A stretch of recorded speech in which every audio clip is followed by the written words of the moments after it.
As you can see, my hair is lit up and has taken on a different color. Got to get to both sides here.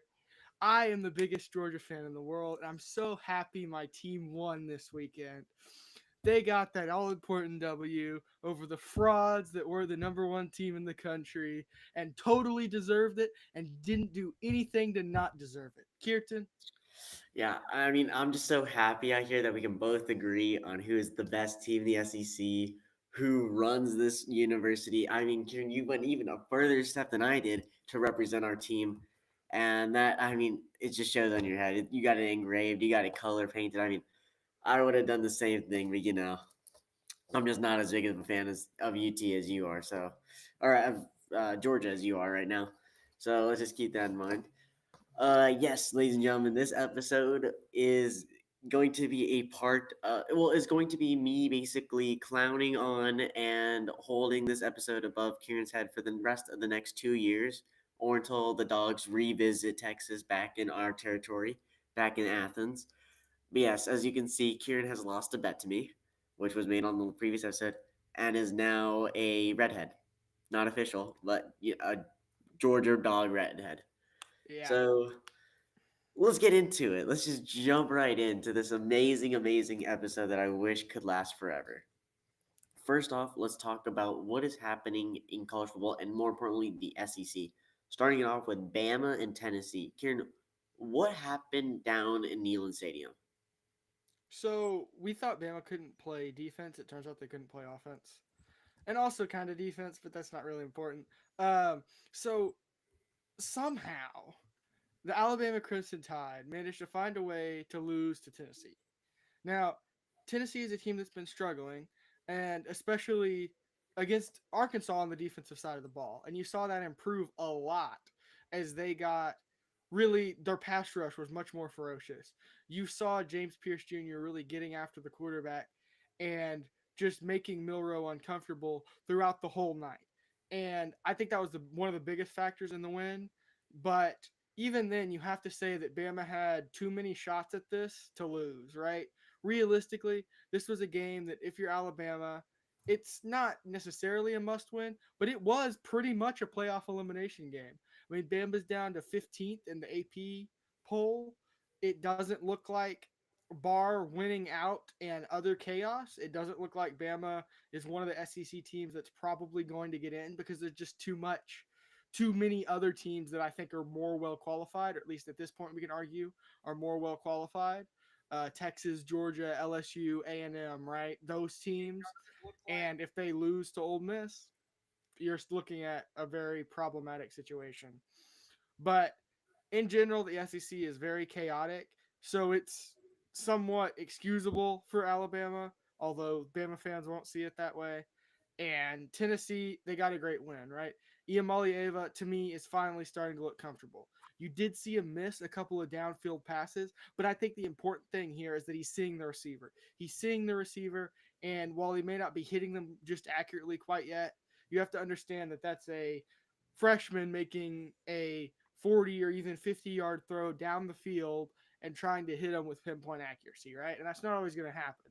So he's going to miss some shots down the field, but being able to take those shots and having that confidence and that aggression, I think is ultimately what ends up winning Tennessee the game. They end up making some plays.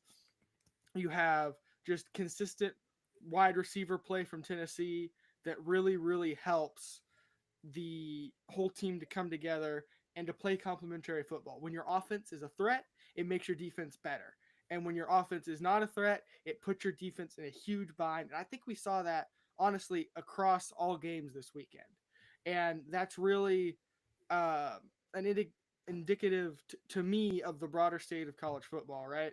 When you're able to play complementary football, even though the team across from you is better than you can beat them. And when you're not able to play complementary football, you're not going to win, right? And that's really what I think it's about when you're playing in these big games and these big environments. And ultimately, Bama wasn't able to come up with a win. It is obviously a stain on Kalen DeBoer's record. But I will also say, at the very beginning, when we knew that Kalen DeBoer had come into Alabama, I said Alabama was 25th in the country. That was my my prediction. I didn't think they'd beat Georgia, right?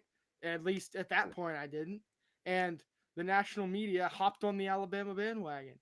And I've pointed out that I thought it would take a year. And I think that's what we're seeing. I'm not saying that I don't think Kalen DeBoer will ever right the ship, but certainly for Alabama right now, this is sunk. And I think they have to understand that. You are able to beat Georgia and then you drop 2 games. I don't think anyone saw that coming, right? And to me, it's nearly not impossible for Bama to salvage the season, but it's kind of over for them. And in a 12-team playoff era, to be out of it before November really isn't acceptable. At least I think out of the national championship race if their play continues like that, right? And they've been inconsistent. You had 1 week Jalen Milroe the Heisman. The next week, Jalen Milroe is the worst quarterback in the SEC. And it's like you can't win with play like that. And we see examples Texas, right? Georgia, they had horrible quarterback play against Alabama in the first half, and it cost them the game. They couldn't overcome that deficit, right? Texas had bad quarterback play against Georgia, couldn't overcome the deficit. And that's what you're seeing, that when teams swing like this, right? And when you get inconsistencies, is when you're seeing this. And maybe it's because the SEC is such a good conference and they'll all smack Oregon. But right now, it doesn't look that way. It's not high powered teams beating each other up, it's winnable games being lost by a lack of consistent play. Kirtan. Yeah. And Kieran basically summed that up really well. So I think this game was lost because I don't think they bottled Milroe. So Jalen Milroe is supposed to be this high-powered new option offense that you can run, either handing the ball up or taking it with him against the sideline. Well, that was very well bottled, and I think we learned a lot from the Georgia game, along with a bunch of these teams that get to play Bama, and realize that they're really a one trick pony that builds off that one trick. They stay in the same formation. They like the same types of plays. And when you can limit one of their options, it really makes Milroe or it forces Milroe to start throwing the ball.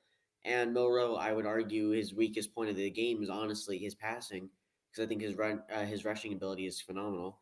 And I think he sometimes makes errant bad throws, which lead to interceptions, which we saw towards the end of the game with a minute 30 left in the quarter, where he just threw a bad ball into double coverage. And then Nico Yamil, I'm not going to try that anymore. He had a really good game, but his problem was that he looked a little timid at the beginning. But then once he found his groove, once he figured out that he could make these deep passes, like actually go for the big yard plays, the haymakers, he was able to pull away. They were able to make some more momentum for themselves. They're in their own stadium, and then of course that touchdown to Brazel right in the pocket. What a beautiful throw that put the ball only in a position where he can catch it. That was just another ideal moment for them. And like Kieran said, the biggest takeaway I got from this weekend would probably be the ability to win a game based off of turnovers, and how turnovers are so important in how dominant a game is. And so for that reason, I think you would have to just go with the fact that, like, you honestly chalk this game up and say, look, we need to rebuild. We need to have a new reset point. We tried it with Vandy after that loss, but then we really haven't gone a break. We had a hard game against South Carolina, lose here to Tennessee, lose to Vandy. We need to get back on that humble horse and just go double time, triple time, and control the clock, control the pace of play. So I think if you're a Bama fan right now, you're really upset in mind. I do want to say me and Kieran did predict this was going to happen. Well, you had Bama on the lower end of the spectrum, but of course now Bama is facing a 15 seed in the AP poll, around the similar to what we have them in the BFER poll, which is the lowest they've been since 2010. So Nick Saban not happy. Alrighty, next up, we're going to move on to a Big Ten matchup. Hit you with an SEC haymaker game, hit you with a Big Ten game. This was Illinois versus the Wolverines, and we got to see the original leather helmets, and by golly, they were beautiful, and especially in the way they beat Michigan. So, Kieran, how did the Illinois fighting Illinois beat the Wolverines in the Big House? Well, they just frankly outplayed them. They were more physical in every phase of the game. Their offense worked. Their quarterback threw the ball, and then get this, the receivers caught the ball, and then they would like run up the field for these things called yards. It's like there's two little white lines, right? And if you run this way, there's this thing called an end zone. And if you break the end zone, the guys in the white and black shirts give you points. And points is how you beat the other team. And Really? Michigan only scored 7 of those. So it really turns out that I will hold it to this. I laid an absolute egg when I said that I thought Alex Orji could be better than JJ McCarthy. I really thought that he could elevate this Michigan team. And at the end of the day, I guess it is not about how amazingly athletic you are or incredibly strong. It's about mental game. I don't know. I still don't quite understand it, honestly. But he struggled. You've seen every quarterback on the Michigan roster in there at some point, I think. And they've all struggled. Davis Warren has struggled. You've seen Orgy struggle. You've just seen a lot of different quarterbacks doing the same thing, right? And ultimately, that's kind of what caused this loss. But also, Illinois is a really good football team this year, and so is Indiana. The Midwest is back. Oh yeah. And I mean, this was actually a shocker for me. So I didn't expect Illinois. Again, I feel like Illinois is one of those teams that, of course, they're in the AP. They're solid, but are they really a contender? So, of course, I'm talking about the likes of like Pitt and like I just find it interesting that they were able just to take it to Michigan, no matter where they played. I'm not sure if it was the Big House, but wherever they played, and just beat them in every dimension of the game. I mean, neither quarterback, Davis Warren, Alex Ordy, they are just not playing to the level they need to play. Um, Illinois is just looking. I would say Altmaier is playing out of his mind. And again, now this enters this whole new realm. It's almost like whenever we hit the 12-team playoff, when the SEC introduced Texas and Oklahoma, there was a shift in the ground, and everyone realized, like, huh, maybe the original teams that always win don't need to win anymore. Maybe it's time for us to take a stand. So this is where this entire Big Ten has shifted. All of these like middle of the nowhere teams, Nebraska, Indiana, Illinois, all these teams that were always like, oh yeah, they're a good football team. Are they great? No. Will they ever be able to beat Michigan? Heck no. Now we're looking at them really come into their play. Dylan Raiola taking over for Nebraska, Indiana getting their share, Altmaier taking over for Illinois, and now we're just seeing a big change in the Big Ten. And honestly, based off of everything I've seen, I would have to say that Big Ten right now is looking like a stronger conference with teams compared to the likes of SEC.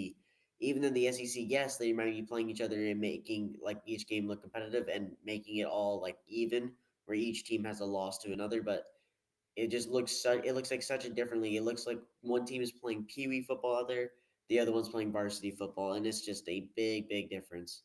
So that was the takeaway I got from that Michigan game. But let's see what's next up. So next up on our episode, we have a Big 12 matchup. So we go from SEC, Big 10, Big 12 time. This was Coach Prime taking on the Arizona Wildcats. And may I say, this was a crazy game that I did not expect to be a blowout. Kieran, what about the entire atmosphere, about the way of play led Colorado to hold this elite duo of a quarterback and wide receiver to only 38 yards and, of course, only 7 points? Yeah, well, Arizona just has not been able to find consistency, right? Noah Fafita has been looking uncomfortable and throwing a lot of interceptions. And on the other side of the ball, when you've got a high powered Colorado offense, even though Shador didn't have a great game again, right? And we find ourselves asking, does he really deserve to be the first quarterback off the board come April? But they had a great game when they've got a receiver going for over 100 yards and he's not even their best. And Arizona can't get Tito McMillan over 100. You know it's not going to be a good day, and Arizona probably will not be winning the football game. And really, at the end of the day, Colorado is starting to look like a contender here, right? I I'll put aside my differences with Coach Prime and say that he's done a good job of getting a Colorado program back to at least some shape of contention in the Big 12, even though the competition isn't to the level of a lot of other conferences. at least in terms of the games that Colorado's played. Yeah, and I mean, I just found this really interesting. I didn't expect this just to be this total breakdown of a team. Nova Fida and Teeter and McMillan, they always play great games, and the fact that you're able to hold McMillan, who I would argue is probably the most NFL ready wide receiver there is right now, to only 38 yards is a accomplishment in itself. And of course, like Kieran was saying, it really is a great thing what Coach Prime has done for this program. He's taken it from a team that was lucky to win 2 games to now fighting and being 3-1 in conference play. But is it really him is the question. I don't know if it's his scheme. I think necessarily it's just the players that he brings in. He's just a great recruiter. And the fact that he gets these massive, like Travis Hunter came with him because he wanted to learn from Coach Prime. Same with his son. So the question really is going to be what happens next year when you lose all of your superstars, when you don't have those X factors to make the plays? Are you still such a good team, or is it you're using these guys to get leverage to go somewhere bigger, somewhere better? So great win nonetheless for Colorado, but I don't know how much of it is really coaching or how much of it is just the talent in the building right now. So just to recap, both these teams I believe are now either 3-1 or 2-2 in conference play, and they're still behind both Iowa State and BYU for getting into the Big 12 game. All right, next was a slug fight, ACC time, Miami versus Louisville. And may I just say, these teams were trading haymakers. Kieran, what was really the defining difference you noticed between this in this game that led Miami to take a lead late in the game and basically win it off of just a series of plays? I think they were able to score faster. I think that's the one thing that was the difference, right? Because you look at Louisville and their drives were slightly more methodic, right? A little bit plotting. They're going, 5 yards, 10 yards, 7 yards, 3 yards, right? And that's how they get down the field and score. They had some big plays too, but they were fewer and further between. But Miami, their offense is just so incredibly explosive. They're just able to turn it up and absolutely wreak havoc on a defense. And their plays are 15, 20, 30, 35, 40, right? You're looking at these big groups of plays, and they're just able to do that consistently. I mean, you put 52 points on the board, and that's really, really an incredible performance when you're considering that your defense is able to give up 45 points and you're still able to win, right? That's a LSU last year type performance, right? They score 45, you score 50, and you win. And when you're taking games that far over the total, there's always a risk, right?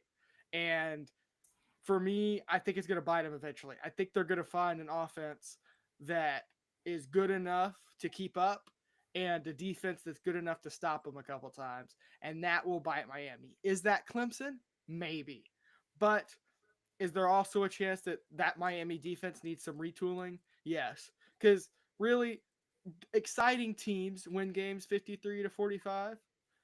National championship teams do not win games 53 to 40 or 52 to 45, excuse me.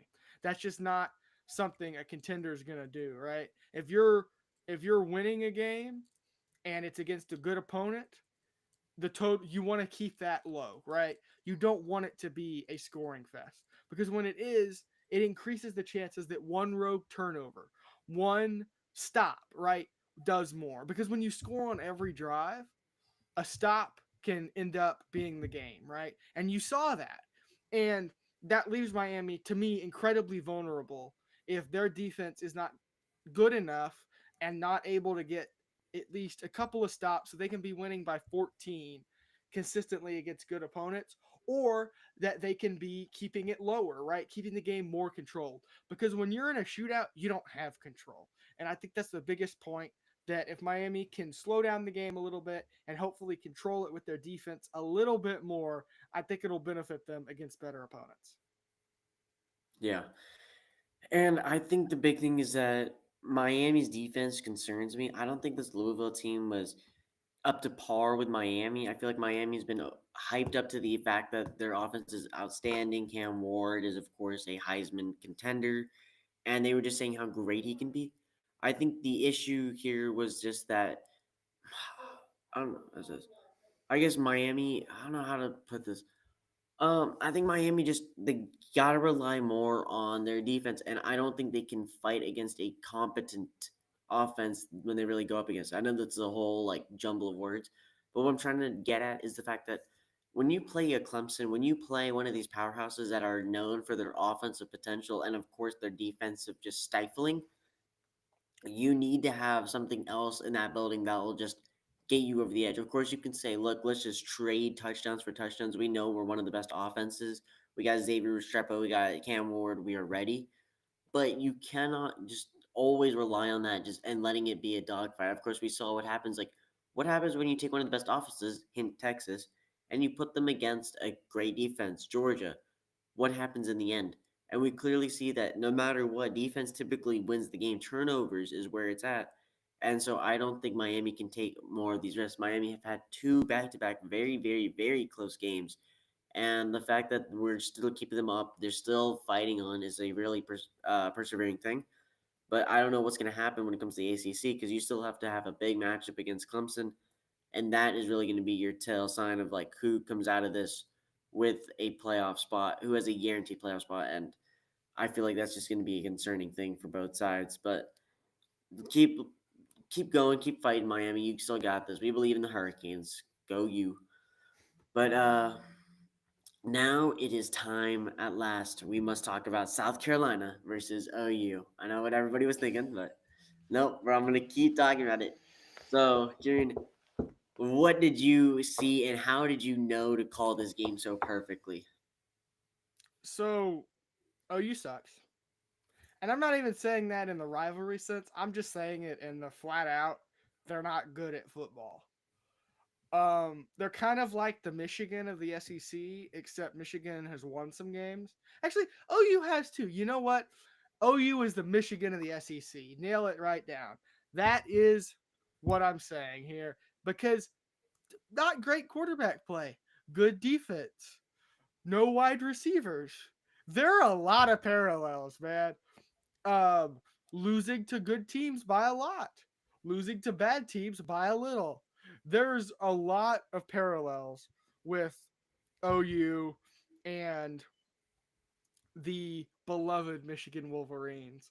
And, you know, is it embarrassing to get smacked by South Carolina as bad as you got smacked by Texas? Yes. Is it really realistically going to get better this season? No. Is Brett Venables the right guy? Maybe. Is do you need to recruit a new quarterback? Yes. But despite that, when you're changing quarterbacks this much, as me and Kirtan are keenly aware of, it's really hard to develop any kind of consistency from either one of the guys, and they end up both playing worse than they otherwise should. And I'm talking about obviously here Jackson Dart and Michael Hawkins. Yeah, Um, Not Jackson Dart, my gosh, Jackson Arnold, holy Arnold. cow, and Michael Hawkins. But you have just a team that doesn't seem like it wants to win games. And that's unfortunate, right? Because you look at, I mean, ultimately, you have to say that allowing Texas to get off to that slow of a start and then get away with it is in a rivalry game is really, really not where Oklahoma needs to be. And you see the impact of Dylan Gabriel leaving. And you honestly have to say that he's probably the best quarterback in college football right now. It is really close. And I would take him over any other quarterback if I had to pick a guy to ride on my team to win the national championship, right? And maybe this is Dan Lanning's year. There's always that chance. And while sure their defense probably isn't as good as a Texas or a Georgia, but if they can get consistent quarterback play, they could beat both of those teams. And that's you're seeing that detrimental impact to Oklahoma. And good job, South Carolina. You keep smacking teams that then go and beat other teams, but whatever. Just keep doing your thing. Beamer ball. Good job, South Carolina. Yeah, and I think the biggest thing was in the first two offensive series for OU. Michael Hawkins Jr. fumbles the ball for a return pickup and score, and then throws a very, very bad interception to the middle of nowhere, straight to their safety, who has a chance to take it back and score. So that's two picks off the row. Then you put back in Jackson Arnold. You say maybe Michael Hawkins isn't ready for the spotlight yet, and he stinks it up as well. And I feel like this is just to a point where Brett Venables, you either have to clear house and say, look, we don't need Brett Venables. Apparently, it wasn't him who beat Texas. It was Dylan Gabriel, which I still believe. And you just say, look, I'm sorry, you're gone. We take you out, we clear staff, and we rebuild. We now have the ability to access the SEC. We're able to do all these different things. And I mean, it's just a sad time because you expect OU to be such a dominant team who's been beating up on Texas for the last like 20 years, keeping it like 11 to like 9, having the advantage. They are just having a really solid team. And then now they're just looking weaker and weaker as almost like a bottom feeding team in the SEC. Kind of shocking. It's almost like the opposite of Vandy. But that's somehow sometimes how the dice rolls. I think Brett Venables, either you keep him on for a year and you say, look, this is where we finally need you to coach. This is why you're the coach of Oklahoma football. And if he can't turn it around, then you get rid of him and you start fresh and you access all the new materials, resources that you have as an SEC powerhouse, and you go get yourself a better player, a better coach, better everything, and you just start fresh and rebuild. So that's my hot take on this SEC matchup. But now, finally, it is time for Georgia and Texas. And may I say, Uga was back at home, sitting in his little yard, eating a Bevo-sized steak because of what we did to them. Kieran, give us your analysis on what happened in this beauty of a game. So I'm going to make the argument here that two things. First, Texas kind of did it to themselves. And second, well, actually, no, Texas didn't do it to themselves. Texas's offense, specifically the running backs and the quarterbacks, did it to themselves. And also that this game is kind of a scrub out. I mean, in terms of the conference championship, it matters a lot, right? There's no way that is just a fact, right? But in terms of the playoff and the eventual national champion, I'm not sure it does. But first off, the argument that Texas did it to themselves. So Texas had 259 yards of total offense and went 2 for 14 on third down and 1 for 5 on fourth down. First of all, absolutely despicable third and fourth down numbers. But you have to think that 259 isn't good enough to beat Georgia. And you'd be right. But what if I told you that 283 was good enough to beat Texas by double digits? Because it was. Georgia only had 30 more yards of offense. And what to me is the most damning stat is that only one of the Georgia's 6 scoring drives, and it was the last one, that last touchdown that they scored to put them up 30-15, covered more than 35 yards. So, out of all of the Georgia scoring drives, only one was more than 35 yards long. So they didn't sustain drives against the Texas defense. They just didn't. It's just it didn't happen, right? You had this grinding, rushing attack with ETN that worked when you're inside the red zone, right? They're able to get yards and just be consistent. But you also have Carson Beck throwing 3 interceptions in a game against Texas secondary is elite, no doubt. But you have to think that the veteran quarterback has to just be a little bit smarter with the football, and maybe Georgia wins this game by more, right?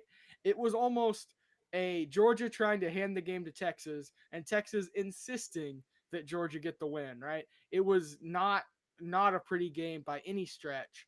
But ultimately what did Texas in was the 4 turnovers, the 3 fumbles, all of which happened in Texas territory, right? So Georgia got the ball in Texas territory.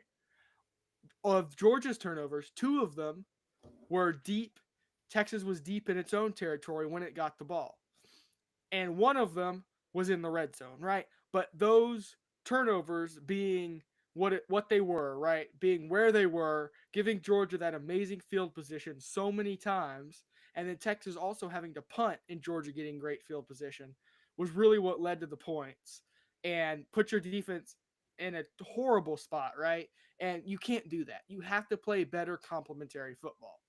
You absolutely have to. And I really think that had Texas maybe been a little bit more motivated, been a little more dialed in on the offensive side, had you seen those motions, those tricks earlier on from Sark, right? That you see a Texas that there's a chance that Texas is able to roll Georgia, right? I think that game exists. Is the scenario where Georgia doesn't turn the ball 3 times and beats Texas by 30? Yes, that scenario also exists, but I would say the former is more likely than the latter, right? But the the thing is you have to understand that even though this game seems like it was split wide open, right? It was really just on a couple of unfortunate plays where the quarterback doesn't step up in the pocket and takes forever to get rid of the ball that turns the game in Georgia's favor. So I don't know how much we learned realistically, right? The Dogs played amazing and go Dogs, obviously, but Hmm.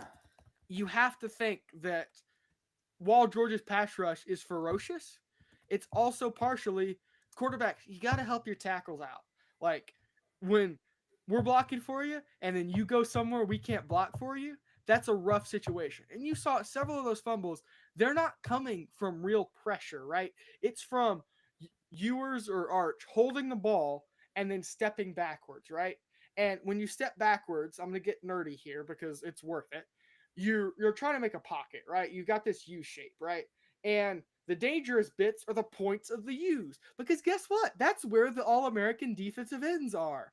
And despite Kelvin Banks, right, he didn't play the greatest. He had some issues, but even then, when he gets beat, his body is in between the defensive end and yours, and that's what you want. That is a plus, right? Is the defensive end turning the corner? Yes, but is Banks also forcing him 4 or 5 yards off the ball? Yeah. It's not like Banks is here, defensive end gets around here, and it hits the quarterback, right? And when Georgia did get those kind of free runs, they were blitzing 6 or 7, and you have to get the ball out quickly there. You just have to. It's non negotiable. But you're seeing what happens when the quarterback doesn't have that kind of pocket presence, right? And that was listed, ESPN listed that as a key to the game before. And I was like, what are they talking about? But during the game, you see it, right? If Ewers has better pocket presence, there's a chance that Texas' offense has some life there, right? If he's able to get the ball out, has that internal clock of knowing that he's not going to have that perfectly shaped pocket for very long. If he gets that ball out and is able to step up and climb, I think Texas offense looks a lot better, and I think the game is at least a lot closer, if not going the other way, right? And that's really a kind of it's a little sad, right? Because you kind of wanted to see a battle of the Titans, right? The general fan, not us. Obviously, we wanted to see our teams beat the crap out of each other, right? But the average fan watching that game wants to see a tight game, right? Wants to see a close game with a big play by one of the veteran quarterbacks or a wide receiver, right? To step up and win. That's what you want to see. And we didn't really get that. I think in part just because you didn't get great quarterback play out of either team, and you're in general just being more getting better quarterback play is what makes both of these teams plug and play national champions. I think that's just kind of the truth, right? Georgia's wide receivers, they've stepped up. The tight ends have stepped up. Texas's defense stepped up. Where's the quarterback play, right? That's the question you're asking if you're Kirby Smart and if you're Sark, right? That's what you're thinking about. And you saw Sark put Arch in just to try and get something going, right? It didn't work the best, but you're trying to give your team a spark, right? And luckily, Georgia was able to capitalize on its turnovers, right?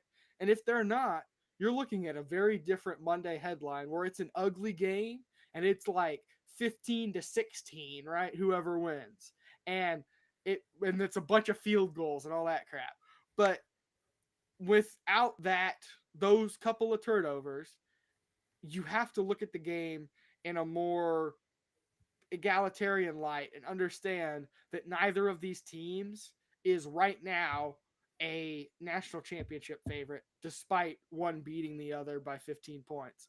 They're both effectively in similar situations: poor quarterback play and a just inconsistency elsewhere, right? Inconsistency for Georgia along the offensive front and at running back. For Texas, inconsistency in virtually also quarterback play, but again, your offensive line and your defensive line for Texas. And right, that's just the unfortunate reality that the SEC is kind of tearing itself apart here, and A&M might end up on top of it all. Yeah. What to say? What to say? What to say? So Kieran basically covered every single aspect to that game.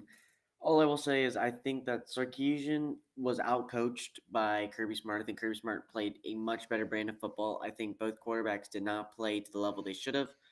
I think it was very, very risky for Sarkisian to choose to put in Arch Manning instead of Quinn Ewers for a drive. I think that was a very, very bad play because I don't think either quarterback was ready for the necessary part of the game. We're ready to play. I think that it would have really affected both their quarterbacks' morales, especially Quinn Ewers, because then he may have lost his draft stock. A lot of this was going on, and Kieran's basically already covered every other aspect to this game. But what I do want to talk about is how about them refs? I do believe that the refs, and Kieran will back me up because Kieran is an even bigger Georgia fan than I am, apparently. Look at the hair. That the refs must have been paid off because there is no way we get two back-to-back target calls. We might as well should have just tackled them by their shoestrings, and we probably still would have got targeting somehow. And there's no way that throwing 40 cases of beer onto the field results in somehow the refs saying, "Oh, my bad, guys." After further discussion, the play on the field was an interception, by the way. Yeah, no one has ever heard of that. No one will ever see that. Isn't that right, Kieran? That you will that those calls were so bad. I have to say, I think they ended up with the right call, but went about it in about the worst way possible. Yeah, And I think an objective analysis of the rules kind of yields that. But it's really a bad look to get bullied by the fans. Now, SEC refs have never been known to be the brightest and most intellectual individuals, but even then, like letting a bunch of drunk, obnoxious Texas fans and probably a few Georgia fans, honestly, probably. uh, bully you into changing a call and then get fined $250,000 for it. Like, let's be clear, there was contact on both sides. For Yes, me, clear no call.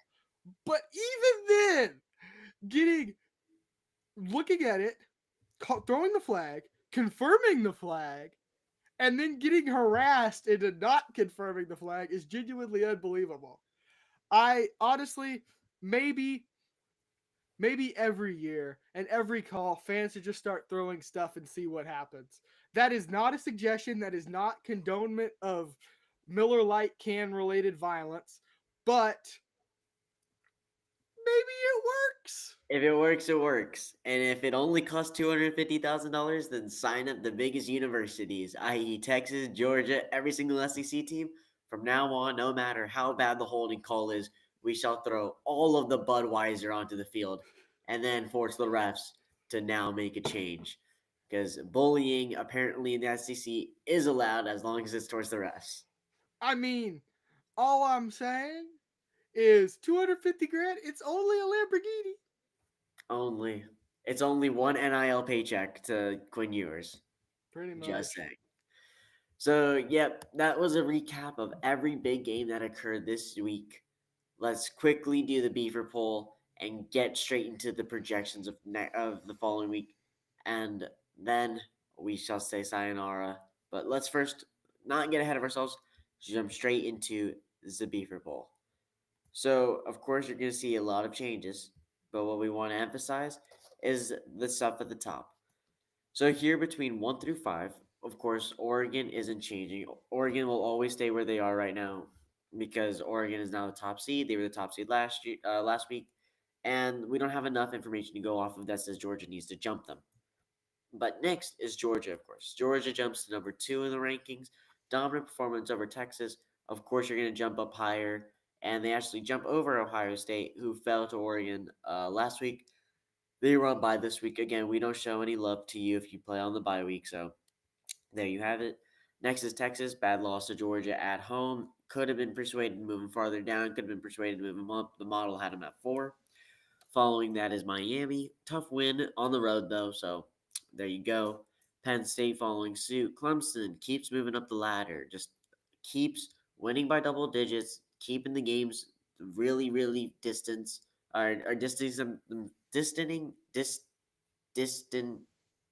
I don't even know what I'm saying. They are creating a gap between them and their opponents. That's why they're jumping to 7. Tennessee, if you want to rip down the goalpost the first time, rip it down a second time because now you're up to 8. Great win over Alabama, and of course it's always a party when that happens. LSU at 9, A&M jumping up 2-10. Iowa State close game against UCF, but of course it's a win is a win, so you're still up here at 11. Bama. What to say? Uh, you're the only team in the top 20, I believe, with two losses. You have never been this low since 2010. This is the first time since I believe 2005, I believe it was. From 2005 to 2024, you have never had more than two losses, or more than two losses. And here you are right now. Or two losses or more is what I mean to say. And here you are now. Coaching regime, I don't know what's going to happen. To be honest, when it comes to the offseason, we start getting into the recruiting talk. I would expect a lot of the recruits to not go to Bama anymore. It's going to be very interesting unless they make a big playoff push. Notre Dame, Ole Miss, and BYU following suit. Following is Kansas State and Missouri. Illinois should have been up here. I don't know why we didn't have y'all up here for the last couple of weeks, but you're now here after a great win against Michigan. Indiana after absolutely pummeling Nebraska up here at 19. Pittsburgh just because of the other teams jumping moves down 2. Boise State keeping it real at 21. SMU, Vandy, and Army all moving up 1. And coming out is Navy as our newest military school, joining the likes of Army. Can they make the playoffs? Actually, have a very, very good shot as long as Army beats Notre Dame. Tough task, but very well could be done. And then, of course, we saw the exit. We saw the exodus of both Michigan and USC. So USC bad loss to Maryland caused them to leave, and Michigan, we're sorry, but once you hit 3 losses, we just can't care anymore. And we know you're not going to be that good, so you are down in the depths of the abyss in the hunt for trying to reach the top 25. Kieran, anything to add? No, I can't say I have anything. The BFER poll is BFER polling as usual. Yep. Alrighty, moving on to the predictions. So, of course, last week, um, I actually won the predictions 3-2 based off of the double points from Game of the Week. So just keep that in mind, ladies and gentlemen, as I add that to our uh, scoreboard, which I do not know where it is anymore. But yes, I am pretty sure Kieran is still winning by probably 2, I would say, probably 2 or 3. But I am inching closer and closer to that lead, so the game is still up for grabs. All right, Kieran, let's get into the very first game. Illinois and Oregon. Yeah, so Illinois plays Oregon, and I think this is a dangerous game for Oregon. They have been absolutely dominant to this point. Get the shutout on Friday night and are looking towards next week. But Illinois is a tough physical team with a good veteran quarterback. And to me, they pose a danger not equivalent to the Ohio State threat, but I think in the Big 12, they're right there and they're probably the next man up in terms of who could topple Oregon.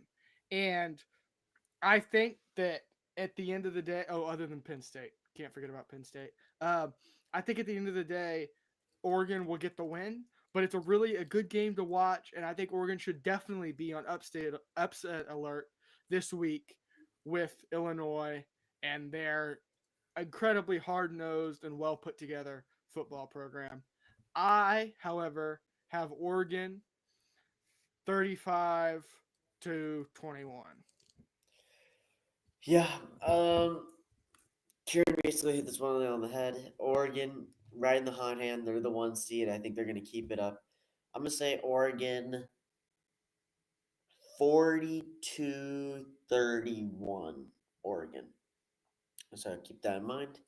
All right, next game is Notre Dame and Navy. Kieran, can your Navy pull off an upset, a crazy one at that? So this game is kind of a playoff, not elimination game. Well, almost. Notre Dame and Navy, right? Navy has an electric offense led by QB Blake Horvath, who's coming off an incredible 3 passing touchdown performance, which is, first of all, incredible from a Navy quarterback and tied for the most since 1957. That is pretty crazy. And you've got to think that Navy is serious and poses a incredible threat to Notre Dame. To me, I think Navy's legit.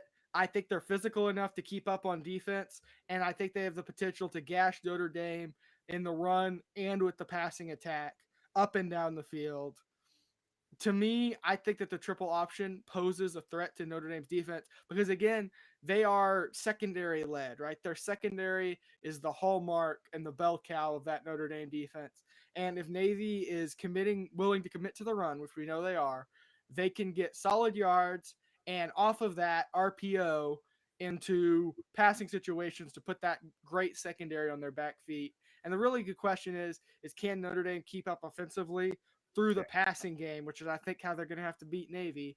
I don't think they can. I have the midshipmen winning 35-21. Yeah, and that is actually a very shocking call.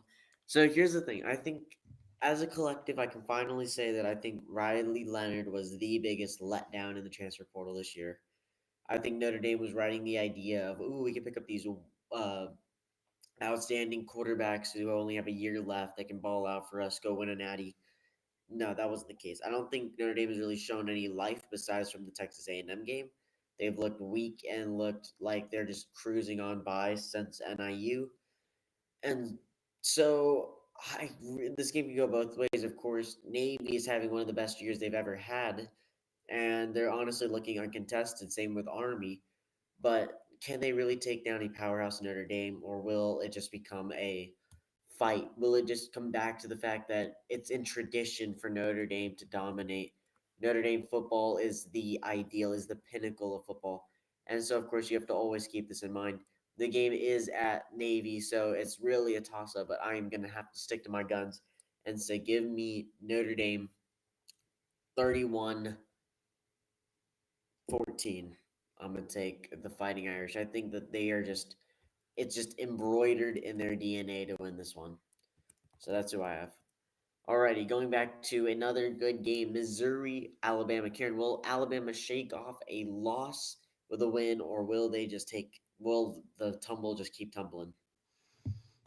Um, you know, this is a team. So, two teams are going to embark on buses this week, and that bus is not a coach bus. It's not a Greyhound bus. It's not even a bus of the football team to help them Travel. It's just the struggle bus. That is what both of these teams are on right now. Specifically, just really struggling to play at their peak potential. I think that Alabama bounces back finally. I think you've got to stop the bleeding at this point. I don't think Missouri is good enough to stay with Alabama, especially without Cody Schrader. And I think Alabama wins 28-21. Yeah. I think it's going to be a very, very, very close battle. Uh, again, like Kieran said, both these teams are just not having the right time. Missouri, horrible loss to A&M, literally down 17-0, having to rally the troops to come back against Auburn of all teams. And Bama, you played Tennessee, you played a good game. That's the only reason I'm going to say you win this one. I'm going to give it, uh, what do I like? 35 to 14. 35-14. I like that number. Alrighty. Moving on. We got Texas versus Vanderbilt. Will Vanderbilt keep up the insane run, or will it all end? Yeah, well, Vanderbilt's already beaten number one team. Texas is no longer number one team. The curse is gone. I think Texas can win it. I honestly think you see Quinn Ewers play a revenge game if he knows what that is, or maybe Arch Manning plays the revenge game. We'll have to see. The really question for me is, can Texas avoid the trap of stacking a loss on a loss, right? Just continuing to play bad like Bama has since the Georgia game. You have to hope that they're able to overcome and be consistent, because otherwise the SEC really gets messy. And I think they'll be able to stay out of the Pavia trap and win. I think the defense is just going to be too good. The secondary to for Vanderbilt to exploit like it has against other teams. I think the Vandy finally falls. I think Texas is get the win, 35-17. I want to clarify this before everyone starts coming at me. I am a fan of Texas. They are not my favorite team by any means. My favorite team is the one that Kieran's sporting so beautifully on his head right now. But they are not, they are, I would argue, my second favorite team. Maybe, actually, third, because I do like Boston College for some reason. Or actually, NC State, I like NC State. But Texas, I don't know if you can survive this trap. Quinn Ewers is going to be playing his A game because he knows his Heisman chances are over. If Arch Manning starts, then you know that Quinn Ewers may not even go in the first round of the NFL draft anymore. But Pavia, man, he is something special. Vanderbilt is here to build something. Will Vanderbilt get overlooked? Yes. Will Texas have to have a dogfight with them? I believe so. I don't think it's going to be a cakewalk like everyone believes. Give me Vanderbilt losing to Texas, but only Dang by it. here 28-24. I'll take Holy Texas. cow. Yeah, very, very close. Very close. Okay, and then our last two games, or actually last game, is the game of the week. Kieran, we see the Tigers heading out to A&M and over to Kyle Field for what should be the battle of the two SEC top tier teams. Who wins and why? Um, so A&M wins.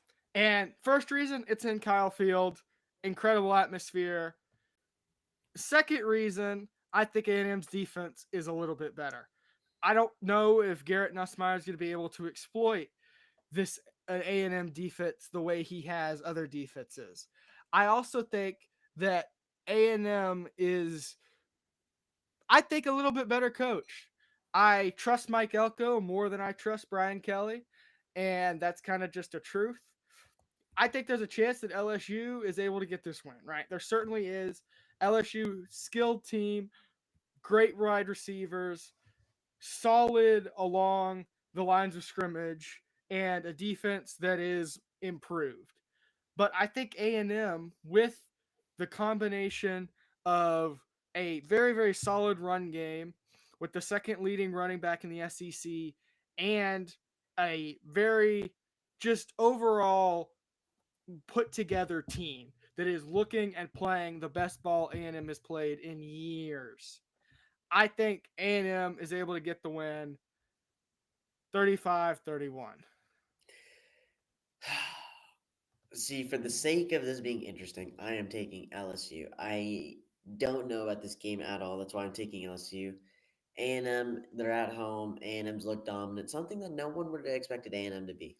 A&M, I feel like, is this year's surprise team in the sense that they are the only team that has a brand new head coach that has been dominating. All but the Notre Dame when they have been dominating. And I don't think you can say the same thing for Caitlin DeBoer. You can't say the same thing for all these other new coaches.